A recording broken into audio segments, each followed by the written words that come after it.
Hello, Central Illinois. Welcome back to WMD Plus's Sideline Stories podcast. I'm Patrick Cunningham, weekend sports anchor for WMBD TV. First of all, just want to give a congratulations to our station at the Illinois Broadcast Association Awards this past Monday night. WMBD coming away with 3 trophies. The main one being our station was awarded Station of the Year for Media Market TV, which is pretty much everywhere outside of Chicago, from Rockford all the way down to Southern Illinois. This is a very proud station. It's one I have greatly enjoyed working for. Congrats to them. I was also awarded Sportscaster of the Year. I was very surprised, was not expecting to win it, but thanks to the association for recognizing the hard work that goes into this, and a lot of the credit for that award goes to my boss, Kurt Pegler. Credible mentor, took a chance on a kid who had never lived outside the South. I grew up in Texas most of my life, but I was actually born in Florida. One of the first questions he asked me in my initial interview with him over the phone was, "Where have you lived?" And I said, "Tampa, Florida, and Tyler, Texas." And he's like, okay. You do know where Peoria, Illinois is, right? And I said, yes. I had Googled it. I would have to buy some winter clothes after I moved up there. Now, he was smart. He got me in June. He got me to move up in June. He did not get me to move up in January. And then, of course, our Brianna Rittman won an award for some of her great journalism. So congrats all the way around to our team. But let's get to today's episode. I will be showcasing 3 interviews. We're going to start with Illinois State head coach Ryan Peden. He made waves in the mid-major basketball world after their scrimmage with the Illini last week, and how he was talking about how, you know, these really high-quality mid-majors, today it came out, ISU among mid-majors is ranked 4th in the country. I mean, they come in with a ton of expectations this year, but it also makes it brutally hard to try and schedule. You know, the crutch that the NCAA committee, when it comes to tournament time in March, falls on, well, you just didn't play a tough enough opponent. That's why we're allowing the 11th place Big Ten team in rather than a second Missouri Valley team into the tournament. And Coach Peden is like, I can't find anyone who wants to play us. We went 0 for 60. He's like, we finally landed USC, and he talks about that in a neutral court game down in Southern California. But it made me curious, when was the last time ISU played, you know, one of the big dogs, especially in the Big Ten, because Ryan Peden had a lot of time in the Big Ten. In this interview that I'm going to play shortly, he talks about his time with the Illini. He had a brief stint there. And then, of course, what he was most known for before coming to Illinois State was his time at Ohio State. And it made me look back at some old schedules, and the last time Illinois State played a major opponent was Wisconsin. And that was 4 years ago, back when ISU was a Quad 4 team. Peden in this interview is going to talk about how a lot of the big boys will only play Quad 1 teams or Quad 4 teams so they can beat up on the Quad 4 teams. Illinois State back then in 2021 was a Quad 4 team when they traveled up to Madison. And they almost beat Wisconsin, who was ranked number 24 in the country then. They only lost by 4. And it was a game that came down to the wire. And after that, Illinois State did not play. I mean, they've got games against, you know, the Chicago States of the world. And I think they may have played Northwestern, but I believe that was a multi-team event. I do not believe that was a standalone game. But so he's going to talk about that, talk about what he learned in his time with the Illini. In our second segment, we'll have Washington coach, head football coach Todd Stevens will join us, as you know, the Panthers are a 1 seed in the 5A North playoffs. They got bumped down from 6A to 5A, and they're a 1 seed. So path really opens up for the Panthers after an 8-1 season, their 3rd straight Mid-Illini title, and 26 consecutive league wins that will stretch into next year. And then our final block, we'll talk with what I believe is maybe the best story in Central Illinois high school sports this year. It's not out of football, it's not soccer, it's not volleyball. It is a young woman who is a cross-country runner for a Peoria high school, and she is making waves across the cross-country world this year, and we'll get to that in a moment. But first, let's listen in on Coach Ryan Peden after the scrimmage against the Illini, where, again, he'll talk about what he learned with the Illini and the struggle of scheduling as a mid-major with high expectations. Ryan, this was a small part of your career here. What did you learn here, being with John, moving up in the industry and all that? Yeah, that's a great question. I'll tell you what I learned. It's interesting because I thought of this over the summer, and I said, man, my time at Illinois, had great people, great fan base, and I learned that the importance of the point guard position, because we were just on the outside of making the tournament, and we continued to have injuries at the point guard spot, and that hurt us in recruiting as well. And I learned so much from John Gross. He's a hell of a coach and an even better man. And so I'm very thankful for my time here, and certainly have fond memories of being here and just the fan base in general. Illinois tonight, Northwestern next week, USC in December. What does it kind of say about what you guys are trying to build and how much different your guys' schedule is this year with these marquee matchups? Yeah, we're trying. We have a team. Scheduling philosophy for me has changed over time. I think it will always change year by year, but I to some level. But this is a team. We've got guys coming back. We've got high expectations for ourselves. I really want to challenge our team. I want to expose us. What's going to get us to where we want to go is going to occur in January, February, and March. And I have to have the foresight here as the leader to see the big picture. And if we take some on the chin, we take some on the chin. But these are opportunities for us, right? We don't get these opportunities very often. We were like 0 for 60 on trying to schedule high majors in the regular season. And finally, USC said they would play us on a neutral floor, which is 9 miles from their campus, okay, in California. So, I really want to challenge our team. I do. I do. And if our record, if we get punched in the nose a time or two, so be it. Like I'm sign me up for playing on bigger stages against better opponents. I spent a lot of time in the off season studying how Gonzaga became Gonzaga.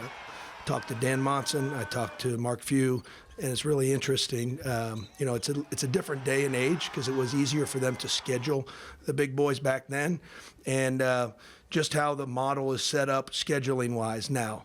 From the net rankings to what the conference office is telling all of these Big Ten teams who to play. They want to play quad ones and quad fours that they can beat by 30 or 40 points.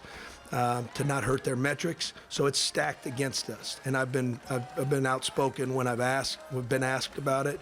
But for mid majors, it's becoming harder and harder to get those kinds of opportunities. Sorry, I went on a little bit of a rant there, but that's real. That's real. And mid majors are getting squeezed out of this thing, and there's still resistance on expanding the tournament. And if you had a half hour, I'd be happy to talk about that someday. And maybe one day we can get him to join us on this program and talk about that more in depth, because he is right. The tournament's looking to expand to 76 teams. The NCAA and the TV executives are trying hard. The mid-majors of the world and a lot of basketball purists of the world are also fighting back on it, because there's not a mid-major out there, if we're being honest, there's not a mid-major out there who truly believes if it gets to 76 teams that the mid-majors are going to be the ones to start being let in more to get a 2-bid MVC league. No, they know that the 13th place SEC team will probably get in over them. So, as the season goes on, we'll see how they do in those marquee matchups. I love his quote about the, neutral floor 9 miles from their campus. I'd also joke that 9 miles away in Southern California is probably an hour and a half drive time, so maybe it is a true true neutral game. But appreciate Coach Peden for his, genuine thoughts. Not a lot of times you don't get genuine answers out of press conferences anymore with coaches and players, and it was great to, actually get a genuine answer out of him. So we're going to take a quick break, and coming up, we'll talk about some of the high school football playoff matchups. We're going to talk with Todd Stevens, head coach over at Washington. We'll be right back.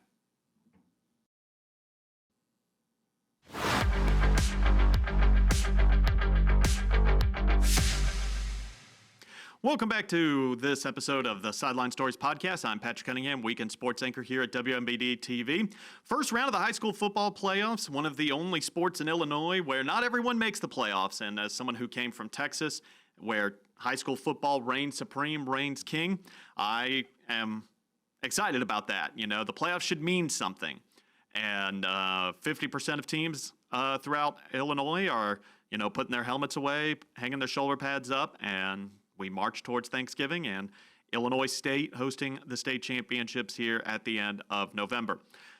Washington Panthers, 8-1 this year, third straight Mid-Illini title, 26 straight conference win to close out the season. They went 7-0 in the Mid-Illini this year, and I'll talk with Todd Stevens about that in the interview that I will play here shortly. But, I mean, that league is no joke. It was absolutely not a foregone conclusion that Washington was going to three-peat.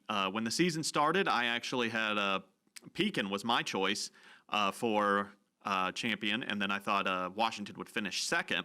But, you know, Pekin just had a tough year with injuries. They did squeeze into the playoffs there with a win in Week 9. Congrats to them. And 5 of the 8 teams in that league are going to the playoffs. It is a tough, competitive league, and it was not a foregone conclusion that Washington was going to three-peat. As we move here into the first round of the playoffs, they open up against a Central Illinois, one of our 3 all-area matchups, all-local matchup, I should say. They're opening up against U High, who comes in as a 16th seed, 5-4 this season. And I don't want to consider this as a trap game in which I think Washington is going to lose. Washington is definitely the favorite in that game, but I believe U High is better than that 5-4 record. I think Todd Stevens would also say the same. They had a couple of really close losses in the Central State 8, which is also an absolutely brutal conference. I mean, U High is about 6 points from being 7-2 instead of 5-4. So they are a solid team. I asked Todd Stevens about that, along with other things, as they prepare for their matchup this weekend, heading into the first round of the Illinois high school football playoffs. Week 10, y'all obviously were going to be playing regardless of how this past week went, but just, you know, coming off your third straight Mid-Illini title, prepping for Week 10, you know, what's the vibe of the team? You know what? I still think we're playing at a pretty high level. You know, we played some pretty good teams as of late. We had a good one on Friday night, moved the ball on us, and, you know, kind of showed us some things that we definitely need to work on. And we knew we would come out of a game like that knowing that we had some work to do going into Week 10. Well, playing some good teams. You know, 5 out of 8 teams in the Mid-Illini are in the playoffs. What's that say about the league?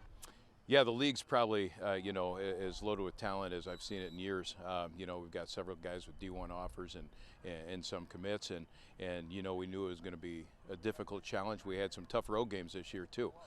So proud of our kids where we're at. This was one of the goals, was to be conference champs and set ourselves up for a good playoff seed here, and we got that. So we're looking forward to the opportunity. Well, with how good the Mid-Illini still is, you know, you won 26 straight, 3 straight conference titles. You know, what keeps this team playing at the top of its level, even against some stiff competition? Well, you know, I think it's also, you know, has to do with the guys that came before them. You know, there's a standard that's been set of hard work and physical play, and, you know, I think they see the guys ahead of them, and they know that there's a standard that they've got to live up to. All right, getting the 1 seed and, you know, being down in 5A, you know, just what's that say about this team this year? Yeah, you know, it's kind of nice. Obviously, there are guys in our bracket that we haven't seen for a while that we played before in postseason, so it's going to be exciting to, you know, see what shakes out. You know, obviously, we got to win and go 1-0 this week and in order to advance, and that's going to be our focus this week. As a program, you know, what was kind of y'all's reaction from dropping down from 6A down to 5A? You know, I think we were kind of prepared for either one. You know, you heard some rumblings a little bit about enrollment and where we might fit in. It looked like, you know, going into it, there's a 50-50 chance of going either direction. You know, obviously we're excited just to be in the playoffs in the field and to be able to play against some good teams in 5A. That's going to be a nice change this year. On the bottom side of that bracket, you got a lot of Central Illinois teams that you could meet in later rounds. You know, what do you think about just that 16-team bracket? Yeah, for sure. You know, like these kids, we were talking to them the other day. Right now, everybody got here for a reason, and everybody can beat anybody on any given Friday night. So we got to be prepared. All right. A lot of coaches say, you know, certain energy on day one all the way back in August. Do you feel that way back here today? Yeah, it seems like the kids haven't really missed a beat. Sometimes you can get a little bit complacent late in the season. You forget about fundamentals, and you lose a little bit of energy, but I think our guys are right there. All right, and with a 1 seed and an 8-1 record, everyone's 0-0 now. How do you not let, the past get to their head as you prepare for November? Yeah, we kind of refer to this as a second season, and no extra weeks given. We could guarantee them 9 at the beginning of the year, and that's no longer the case. So you got to bring your A game every Friday or every Saturday. All right, anything else you want to add, Coach? That's it. All right, actually, I do have one more question. Yeah. Just your matchup for this week, what are you looking for out of that? Yeah, they've got some players. They've got a quarterback that's pretty comfortable back in the pocket if you let him be. Can find some open receivers. They got some guys that can catch the ball. They're not going to be afraid of the Panthers. They played Rochester. They played Chatham. So they're going to be tested, and they have been over the course of this season. So we're going to have to come in and have a good game on Friday. As you said, the Central State 8's a brutal conference like the Mid-Illini. Yeah, for sure. A lot of comparisons. Have you told that to your guys, like they're not going to be intimidated? Oh yeah, they're very well aware. We take every week and prepare every week as if it's the same. Doesn't really matter who we're playing on the other side of the ball. We feel that, if we don't bring our A game any given Friday, then teams could cause problems, especially this late in the season. Appreciate Todd Stevens for taking that time yesterday on Monday to speak with me. And I mean, he is right. UI is not going to come in intimidated. They've, played some very tough teams in the Central State 8, Rochester being the main highlight of that. And again, UI 5-4, but I believe they're a team that's better than their record is. Now, Washington, they're 8-1. They're a very clear favorite to potentially make a run for that 5A title. But man, the bottom half of that bracket as well could also get very fun. You've got Peoria High, you've got Morton, you've got Bloomington, who could be looking to make some late noise as well. And the 5A bracket may be the one I am the most excited about as we get ready for the playoffs here over the next month. Now, coming up next, we're going to take a quick break, but coming up next, going to have an interview with what I believe is maybe the most unique, if not the best, story out of the high school sports here in Central Illinois for the fall season as we get set for the postseason, not just in football, but also volleyball. Soccer's into sectionals, cross country's into sectionals. We'll talk with a young cross country runner when we come back here on the Sideline Stories podcast here on WMBD Plus.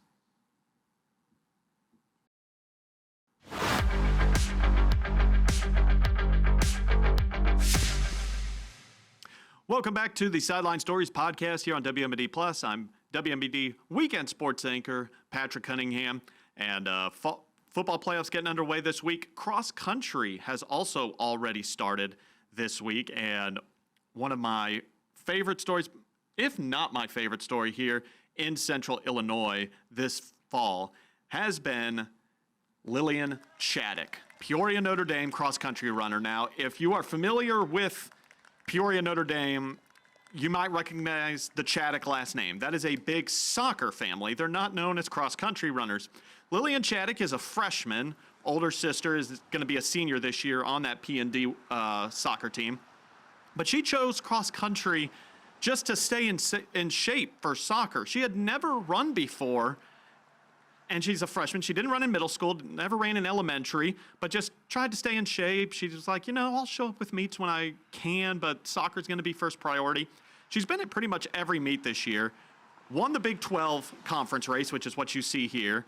And then this past weekend, she won the regional race. And not just one, she dominated in these races, winning by, 17, 20, 30 seconds maybe, and just making it look easy out there. So after she won here at Detweiler Park at the Big 12 cross-country meet a couple of weeks ago, I talked with her for a couple of minutes. And then the following weekend, this past weekend, actually, she won the regional meet out in Bartonville as well. So now she's prepping for sectionals. State's just a couple of weeks away. And she hopes to be back there at Detweiler, potentially gunning for a state title, which would stun a lot of people. But here's what she had to say about her accomplishments. First of all, Lillian, congrats on awesome race. Conference champ as a freshman. How's it feel? It feels great.